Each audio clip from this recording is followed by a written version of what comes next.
박성호 65는 평생을 성실함으로 버텨온 사람이었다. 30 초반, 지방 공무원으로 첫 발을 내디딘 이래 30여 년간 단 한 번도 지각하거나 무단결근한 적이 없었다. 매일 아침 정해진 시간에 출근해 서류 더미와 씨름하고 저녁이면 정확히 퇴근했다. 술자리도 즐기지 않았고 사치스러운 취미도 없었다. 동료들에게는 다소 답답해 보였을지 모르나 성호 선배한테 맡기면 절대 사고 날 일은 없다는 두터운 신뢰를 얻었다. 은퇴식 날, 뒤를 돌아보며 그는 스스로를 위로했다. 비록 화려하지는 않았지만 흔들림 없이 살아냈다. 퇴직 후 일상은 단순했다. 아침 일찍 일어나 가벼운 스트레칭으로 하루를 시작하고 근처 공원 벤치에서 신문을 읽었다. 오전엔 동네 도서관에서 책 정리 봉사를, 오후엔 가끔 장기를 두거나 손자와 시간을 보냈다. 소소했지만 나름의 보람을 느꼈다. 하지만 마음 한구석엔 설명할 수 없는 허전함이 자리 잡았다. 직함이 사라지고 매일 아침 자신을 기다려주던 책상과 결제 도장이 더 이상 없어진 그 순간부터였다. 가족에게조차 점점 낯설어져가는 기분을 떨칠 수 없었다. 며느리 민지는 언제나 바빴고 아들 준혁은 야근에 지쳐 있었다. 손자는 학교와 학원 스케줄에 치여 얼굴 보기 어려웠다. 저녁 식탁에 둘러앉아도 대화는 길게 이어지지 않았다.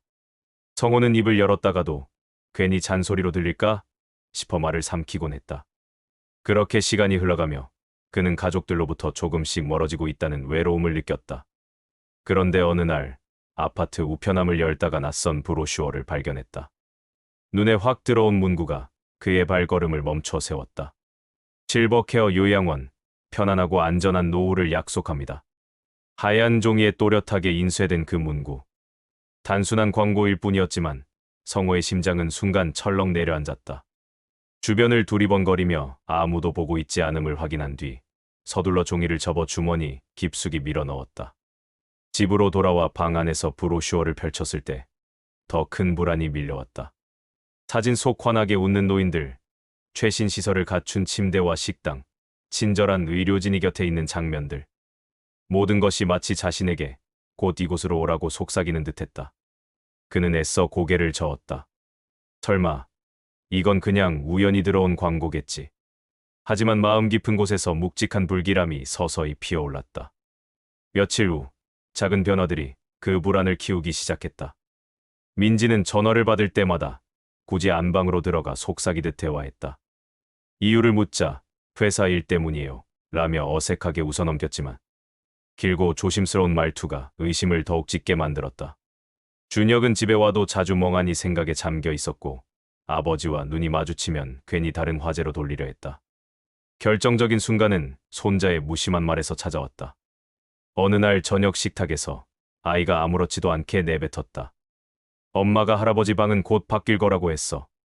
성호는 그 자리에서 젓가락을 놓쳐버렸다. 쨍그랑 국그릇에 떨어지는 소리가 식탁 위에 울려 퍼졌다. 방이 바뀐다는 말.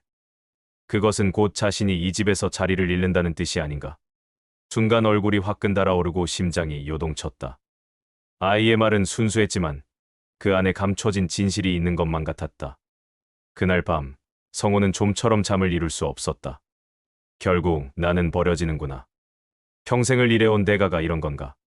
천장을 바라보며 수없이 뒤척이다가 그는 하나의 결론에 다다랐다. 자신은 더 이상 가족에게 필요한 존재가 아니라는 것. 작은 오해였을지도 모를 그 순간들이 그의 마음에는 돌이킬 수 없는 균열을 만들어내고 있었다. 박성호는 며칠째 마음이 편치 않았다. 그저 광고지 한 장에서 비롯된 생각일 뿐이라고 스스로를 다독여 보았지만 일상 속 작은 장면들은 오히려 그의 불안을 키워갔다. 민지는 요즘 전화를 받을 때마다 거실이 아닌 안방으로 들어갔다. 문을 꼭 닫은 채 마치 누군가 엿들을까 두려워하듯 낮은 목소리로 속삭였다. 성호가 우연히 다가가려 하면 황급히 통화를 끊고 말했다. 아, 업무 전화였어요. 억지스러운 미소를 지으며. 하지만 그 웃음은 어색해 보였다. 성호의 가슴이 철렁 내려앉았다. 업무라면서 왜 집안 이야기를 하는 것 같지? 나 몰래 뭔가 의논하는 게 아닐까? 준혁의 모습도 예전 같지 않았다. 원래도 바쁜 직장인이었지만 요즘은 더욱 지쳐 보였다. 저녁 식사 자리에서도 아버지와 눈을 마주치지 않았고 대답은 한두 마디로 끝났다. 회사 일 힘드냐? 성호가 물으면 준혁은 시선을 피하며 대답했다. 그냥요. 아버지와 아들이 오랜만에 마주 앉아도 대화는 몇 마디를 넘기지 못하고 끊어졌다. 성호는 그 침묵이 무겁게 느껴졌다. 마치 자신이 그 자리에 있음을 불편해하는 듯했다. 그러던 어느 날 손자의 말이 성호의 가슴을 찔렀다. 식탁에 둘러앉아 저녁을 먹던 중 아이가 천진난만하게 내뱉었다. 엄마가 할아버지 방은 곧 바뀔 거라고 했어. 그 순간 성호는 젓가락을 놓쳤다. 쨍그랑 국물이 사방으로 튀었지만 아무도 신경 쓰지 않았다. 아이에게는 장난삼아 한 말이었지만 성호에게는 심장을 꿰뚫는 칼 같았다. 방이 바뀐다는 말. 그것은 곧 자신이 이 집에서 자리를 잃는다는 뜻이 아닌가. 요양원 브로슈어가 다시 떠올랐다. 머릿속에서는 하나의 그림이 완성되어 가고 있었다. 결국 나는 내 방에서도 밀려나는구나. 이제 내 존재 자체가 짐이 되었구나. 그날 이후 성호는 집안의 모든 움직임을 의심했다. 냉장고 문이 열리는 소리, 작은 목소리로 오가는 대화, 심지어 메모지에 적힌 글씨조차 자신과 관련된 암호처럼 보였다. 민지가 남편과 속삭이면 나를 어디로 보낼지 의논하는 거겠지 하고 생각했고, 준혁이 서류를 챙기며 바쁘게 움직이면 요양원 계약서에 서명하려는 게 분명하다는 상상이 스멀스멀 피어올랐다. 밤이 되면 불안은 더욱 짙어졌다. 성호는 침대에 누워 천장을 바라보며 온갖 가정을 세워갔다. 내가 병이라도 생기면 그때를 기회로 삼아 곧장 나를 보낼 거야. 이미 방 정리 계획도 세운 게 틀림없지. 손자가 들은 것도 그 일부일 거야. 머릿속은 끝없는 추측으로 가득 차 잠은 좀처럼 오지 않았다.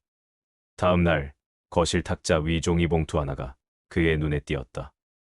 은행 로고가 찍혀 있었고 안에는 통장 사본과 인감증명서가 들어 있었다. 그 순간 그의 의심은 확신으로 굳어졌다. 역시 그렇군. 나 모르게 요양원 입소 절차를 밟고 있는 거야. 사실 그것은 단순히 준혁 부부가 주택 대출 문제로 은행에 다녀온 흔적이었지만 성호의 눈에는 전혀 다른 의미로 다가왔다. 의심은 그를 더욱 예민하게 만들었다. 사소한 일에도 신경질을 내고 말수가 줄어들었다. 식탁에 앉아도 웃음소리는 사라졌다. 가족들이 잠시 눈빛을 주고받을 때마다 성호는 속으로 중얼거렸다. 저들은 지금 내 운명을 결정하고 있는 거야. 가족과 함께 있으면서도 점점 더 외로운 섬으로 밀려나는 기분. 그것이 그의 불안을 현실처럼 붙여갔다. 그날 밤, 그는 창문 너머 불 꺼진 아파트 단지를 바라보았다. 어디선가 웃음소리가 들려왔지만 그의 귀에는 서늘하게만 울렸다. 손가락 끝이 떨리고 가슴이 먹먹했다. 나는 이제 필요 없는 사람인가? 결국 버려지는 걸까? 불길한 예감은 악몽처럼 그를 조여왔다. 그 어둠 속에서 성호는 홀로 떨고 있었다. 주말 아침, 창밖의 햇살은 유난히 따스했지만 박성호의 마음은 무겁게 가라앉아 있었다. 전날 밤에도 그는 잠을 제대로 이루지 못했다. 눈을 감으면 브로슈어 속 요양원의 하얀 벽과 침대가 떠올랐고 손자의 말이 메아리처럼 맴돌았다. 할아버지 방은 곧 바뀔 거라고 했어. 그 말은 이제 단순한 아이의 농담이 아니었다. 성호에게는 가족들이 내린 판결문처럼 들렸다. 아침 식탁에 앉아도 밥맛이 없었다. 평소라면 나름 입맛을 돋우던 민지가 끓인 된장찌개도 모래알처럼 텁텁했다. 숟가락을 몇 번 뜯어 말고 내려놓으려는 순간 아들 준혁이 조심스럽게 입을 열었다. 아버지, 오늘은 꼭 같이 가셔야 해요. 그 말에 성호의 손이 덜컥 굳었다. 숟가락이 그릇 위에서 미끄러져 떨어질 뻔했다. 역시 오늘이 그날이구나. 그의 머릿속은 순식간에 요양원이라는 단어로 가득 찼다. 하얀 복도, 병원 냄새, 낯선 침대, 규칙적인 식사 시간, 그리고 다시는 돌아올 수 없는 이 집. 같이 가자고? 어디를 말하는 거냐? 성호의 목소리는 낮았지만 떨림이 섞여 있었다. 그의 두 손은 무의식 중에 주먹을 쥐었다 폈다를 반복했다. 준혁은 잠시 머뭇거리며 아내와 눈을 마주쳤다. 민지는 고개를 살짝 끄덕이며 격려하는 듯한 시선을 보냈다. 준혁이 망설이며 대답했다. 가보시면 알아요. 별로 멀지 않아요. 별로 멀지 않다고. 그럼 가끔 면회라도 와달라는 소리인가? 그 순간 성호의 인내심이 무너져 내렸다. 가슴속에 차곡차곡 쌓여있던 분노와 두려움, 배신감이 폭발하듯 터져나왔다. 내가 뭐가 그렇게 짐이 된다고? 성호의 목소리가 거실 전체를 울렸다. 손자가 깜짝 놀라 우유컵을 흘렸고 하얀 액체가 식탁 위로 번져갔다. 평생 공직에서 일하며 너희 키우고 먹여 살리려고 고생했는데 이제는 필요 없으니 버리려는 거냐? 요양원에 집어넣고 마음 편히 살고 싶어서 이런 거 아니냐? 성호의 목소리는 점점 높아졌다. 30여 년간 성실히 일하며 쌓아온 자존심, 가장으로서 책임져온 세월, 그 모든 것이 한순간에 무너지는 기분이었다. 거실 공기가 단번에 얼어붙었다. 민지는 젓가락을 내려놓고 눈을 크게 떴다. 손자는 놀라 고개를 숙이며 작게 흐느끼기 시작했다. 준혁은 당황한 듯 아버지를 바라보다가 이내 억눌렀던 감정을 터뜨렸다. 아버지, 그런 말씀 마세요. 누가 아버지를 버린다고 했습니까? 왜 그렇게 생각부터 하세요? 준혁의 목소리에도 상처받은 기색이 역력했다. 그는 아버지를 그 누구보다 존경해왔다. 묵묵히 가족을 위해 헌신한 아버지를, 한 번도 가족 앞에서 약한 모습 보이지 않았던 아버지를. 하지만 성호의 귀에는 그 말이 닿지 않았다. 그는 더욱 격앙된 목소리로 외쳤다. 생각부터 이미 다 준비해놓고 그날 우편함에서 본 브로슈어, 며느리의 수상한 전화, 손자의 말까지. 내가 바보인 줄 알아? 다 들었어. 내 방을 바꾸고 나를 보내려는 거잖아. 성호는 벌떡 일어났다. 의자가 뒤로 밀려나며 바닥에 부딪혔다. 그의 얼굴은 상기되어 있었고 손은 주체할 수 없이 떨렸다. 민지가 눈가가 붉어지며 조심스럽게 말했다. 아버님, 그건 오해세요. 그날 브로슈어는. 오해. 성호는 그녀의 말을 끊으며 식탁을 내리쳤다. 쾅, 그릇들이 덜컹거리며 흔들렸고 물컵 하나가 넘어져 물이 흘러내렸다. 내가 똑똑히 봤다. 내가 미쳤다고 꾸며내는 줄 아냐. 순간 손자가 놀라 울음을 터뜨렸다. 아이의 울음소리가 거실에 메아리 쳤다. 민지는 재빨리 아이를 품에 안으며 달래기 시작했다. 괜찮아, 괜찮아. 할아버지가 화낸 게 아니야. 하지만 민지의 목소리도 떨리고 있었다. 그녀는 눈시울을 훔치며 아이를 다독였다. 준혁은 깊게 숨을 내쉬며 차갑게 대꾸했다. 아버지, 그렇게까지 불신하실 줄은 몰랐습니다. 그의 목소리에는 실망과 분노가 섞여 있었다. 저희가 얼마나 아버지를 존경하는데 어떻게 그런 식으로 생각하실 수 있으세요? 성호의 눈빛은 흔들렸다. 아들의 상처받은 표정, 며느리의 눈물, 손자의 두려워하는 모습. 하지만 마음속 불안은 여전히 그를 움켜쥐고 있었다. 존경. 그렇다면 왜 나를 속이는 거지? 왜 나 몰래 전화하고 서류를 준비하는 거지? 한참 동안 집안은 아이의 흐느낌 소리와 시계 초침 소리만 들렸다. 성호는 벽에 걸린 가족 사진을 바라봤다. 손자가 태어났을 때 찍은 사진이었다. 그때는 모두가 환하게 웃고 있었다. 자신도, 준혁도, 민지도. 그때는 내가 필요한 사람이었는데. 준혁이 무거운 한숨을 내쉬며 일어났다. 옷 갈아입으세요, 아버지. 늦으면 안 돼요. 성호는 더 이상 반항할 기력이 없었다. 체념한 듯 고개를 끄덕이며 방으로 향했다. 문을 닫는 순간 거실에서 낮은 목소리로 나누는 대화가 들려왔다. 여보, 이렇게까지 오해하실 줄 몰랐어요. 민지의 목소리였다. 내 잘못이야. 미리 말씀드렸어야 했는데. 준혁의 대답이 이어졌다. 역시 그렇구나. 미리 말했어야 한다는 건 이미 모든 게 정해졌다는 뜻이지. 성호는 옷장에서 가장 단정한 옷을 꺼냈다. 마지막까지는 품위를 지키고 싶었다. 차 안으로 옮겨 타는 동안에도 침묵은 무겁게 흘렀다. 성호는 뒷좌석에 앉아 창밖을 바라봤다. 창밖으로 스쳐가는 나무와 건물들이 마치 이별을 고하는 풍경처럼 보였다. 아침에 마신 커피, 신문 읽던 소파, 손자와 함께 보던 TV. 이제 모든 게 추억이 되는구나. 그는 평생 살아온 동네를 지나치는 모든 것들을 기억하려고 애썼다. 매일 산책하던 공원, 자주 들르던 약국, 단골이었던 이발소. 준혁은 운전대를 움켜쥐며 백미러로 아버지를 훔쳐봤다.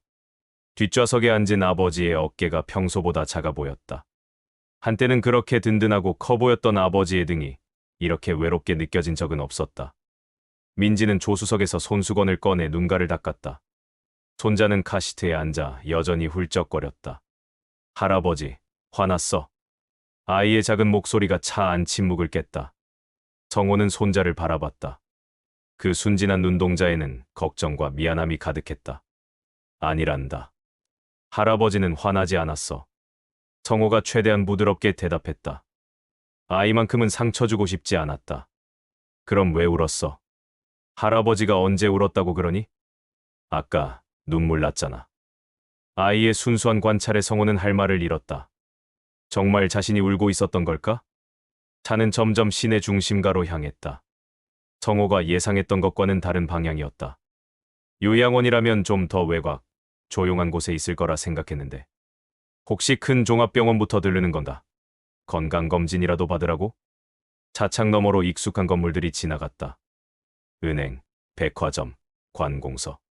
성호가 젊은 시절 매일 오가던 길이었다. 아빠.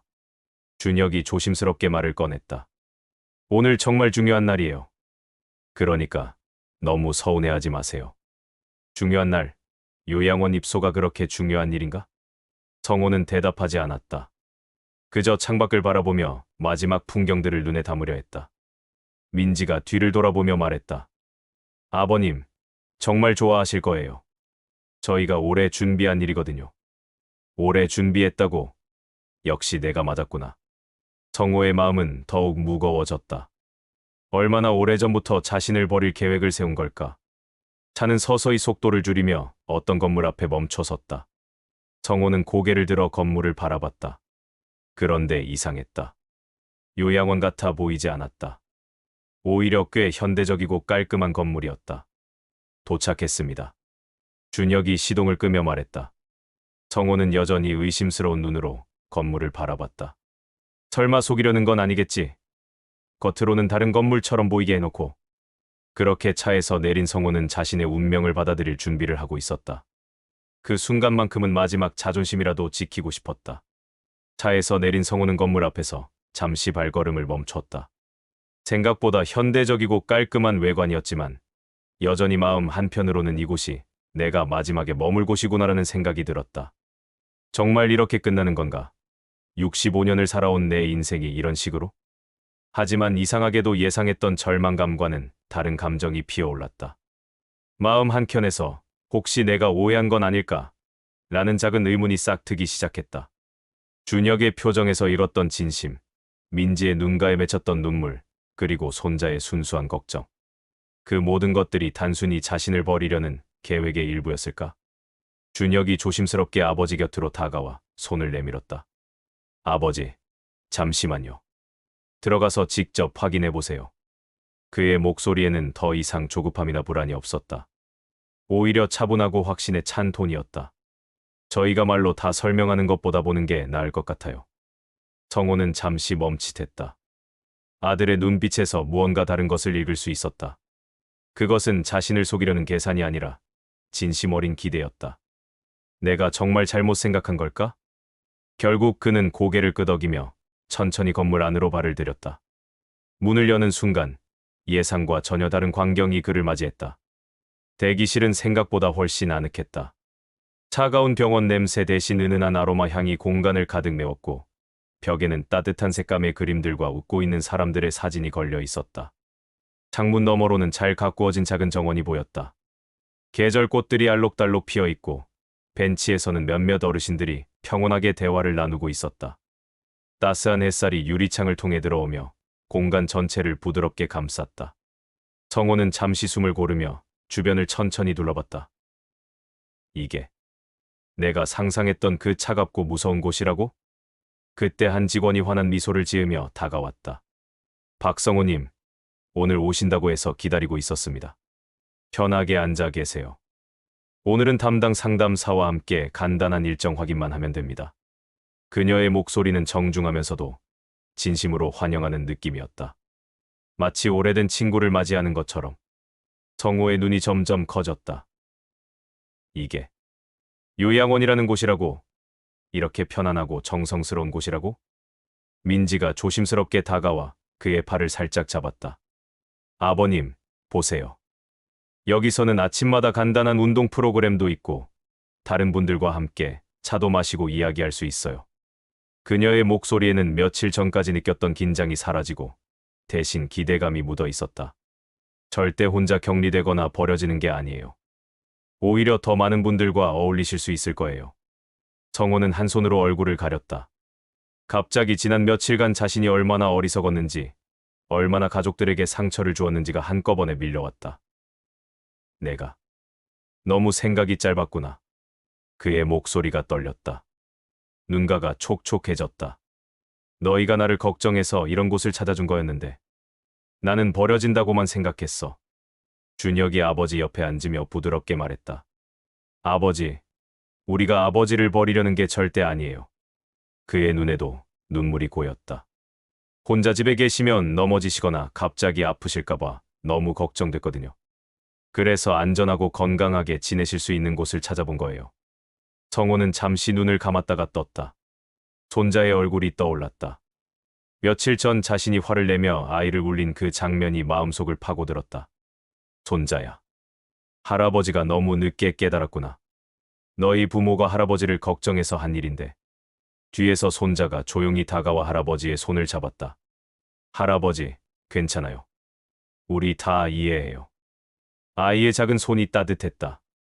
성호는 그 온기에서 가족의 진심을 다시 한번 확인할 수 있었다.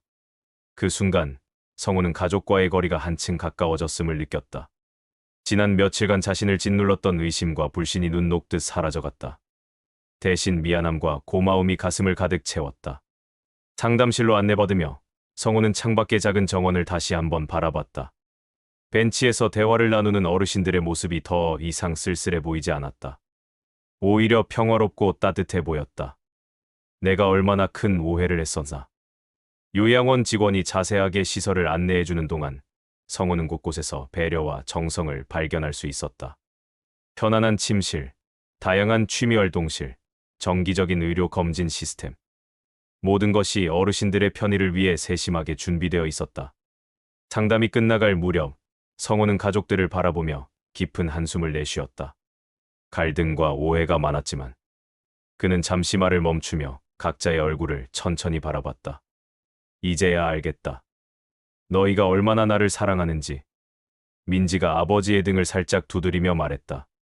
아버님, 앞으로는 이런 오해 없이 지냈으면 좋겠어요. 필요한 건 언제든 말씀하시고 원하시는 만큼 자유롭게 지내세요. 성호는 고개를 끄덕이며 진심 어린 미소를 지었다.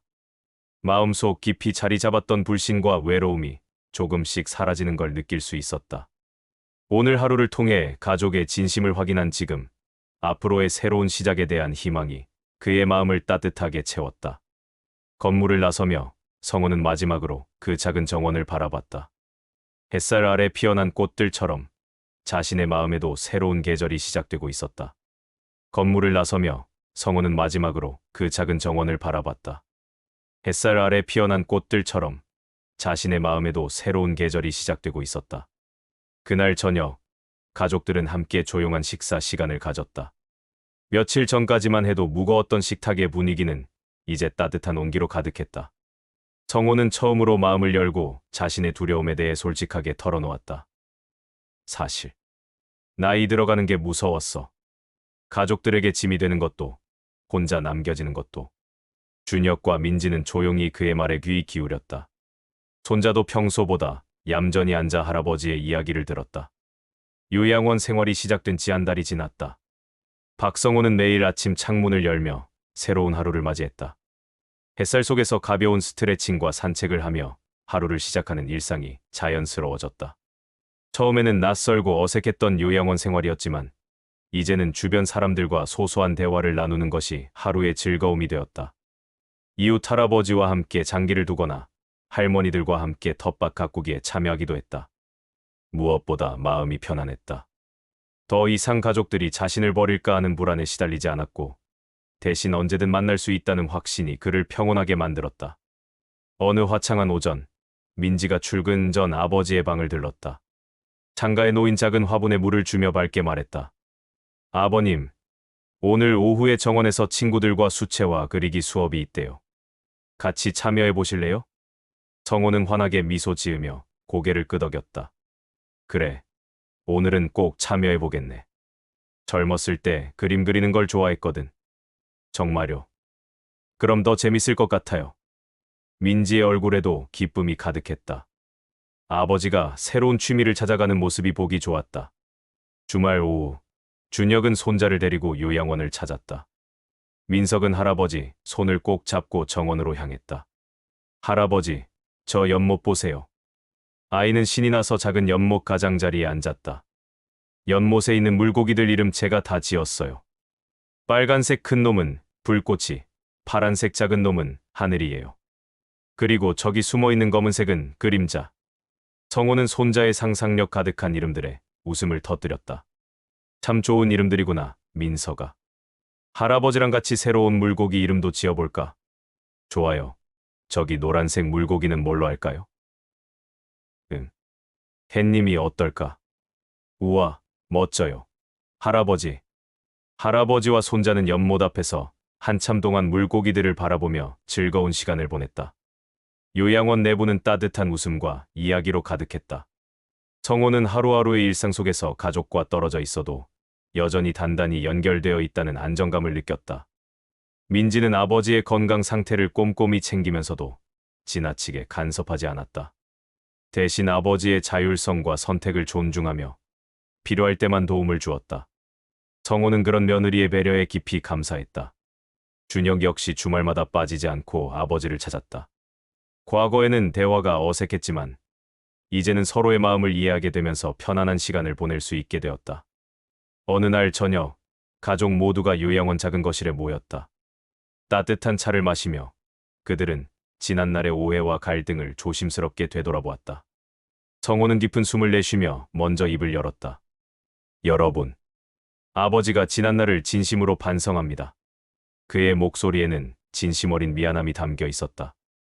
내가 너무 늦게 여러분의 마음을 이해했어요. 의심하고, 화내고, 정말 어리석었습니다. 하지만 이제는 여러분과 이렇게 함께할 수 있어서 정말 행복해요. 민지의 눈가가 촉촉해졌다. 아버님, 우리 모두 완벽한 사람은 아니에요. 서로 상처도 주고받았지만 그것보다 중요한 건 서로를 이해하고 조금씩 맞춰가는 거라고 생각해요. 준혁도 고개를 끄덕이며 말을 보탰다. 맞아요, 아버지. 저희도 아버지 마음을 제대로 헤아리지 못했던 것 같아요. 앞으로는 더 많이 대화하고 서로의 생각을 나눠요. 손자 민석도 할아버지 손을 잡으며 말했다. 할아버지, 이제 더 이상 무서워하지 마세요. 우리가 계속 함께 있을 거예요. 그 순간 가족의 눈빛은 더 이상 경계나 불신이 아닌 따뜻하고 깊은 신뢰로 가득 차 있었다. 그날 저녁, 가족들이 돌아간 후 성호는 혼자 창문 너머로 저물어가는 노을을 바라보며 잠시 앉아 있었다. 마음속 깊이 자리 잡았던 불안과 후회가 완전히 사라진 것은 아니었다. 하지만 이제는 그 자리를 희망과 감사가 채우고 있었다. 앞으로는 더 늦지 않게 가족과 함께 소중한 시간을 보내야겠다. 그는 작게 다짐했다. 오해와 갈등으로 잃어버렸던 시간들을 아쉬워하기보다는 앞으로 만들어갈 새로운 추억들을 기대하며 성호의 요양원 생활은 이제 단순한 안전한 거주 공간, 그 이상의 의미를 가지게 되었다. 그곳은 가족과의 소중한 연결고리이자 새로운 인간관계를 만들어가는 삶의 터전이 되었다. 주말마다 민석과 함께 정원을 거닐며 계절의 변화를 느꼈고 민지와 함께 요양원의 건강관리 프로그램에 참여하며 몸도 마음도 건강해졌다. 준혁과는 과거의 서운함과 오해들을 하나씩 풀어가며 진정한 아버지와 아들의 관계를 회복해갔다. 작은 일상의 변화들이 모여 하루하루를 채웠고 성호는 비로소 삶의 진정한 균형을 찾았다. 과거의 갈등과 아픔은 이제 성장과 화해의 밑거름이 되었고 가족 모두는 서로의 존재를 더욱 소중히 여기며 새로운 일상을 만들어갔다. 어느 따스한 봄날 저녁, 성호는 정원 벤치에 앉아 석양을 바라보고 있었다. 붉게 물든 하늘 아래 연못의 물고기들이 평화롭게 헤엄치고 있었다. 불꽃이, 하늘이, 그림자, 햇님이. 손자와 함께 지었던 이름들을 하나씩 떠올리며 미소 지었다. 멀리서 민석의 맑은 웃음소리가 바람에 실려 들려왔다. 준혁과 민지의 대화 소리도 정겨웠다. 성호는 조용히 속삭였다. 이제야 진짜 행복이 뭔지 알겠구나. 서로를 믿고 함께할 수 있어서 참 다행이야. 석양이 완전히 지고 나서야 그는 벤치에서 일어났다. 가족들이 기다리는 거실로 향하는 그의 발걸음은 가벼웠다. 마음속 가득한 감사함과 함께. 그렇게 박성호의 새로운 봄이 시작되었다. 시청 감사합니다. 구독과 좋아요. 큰 힘 됩니다.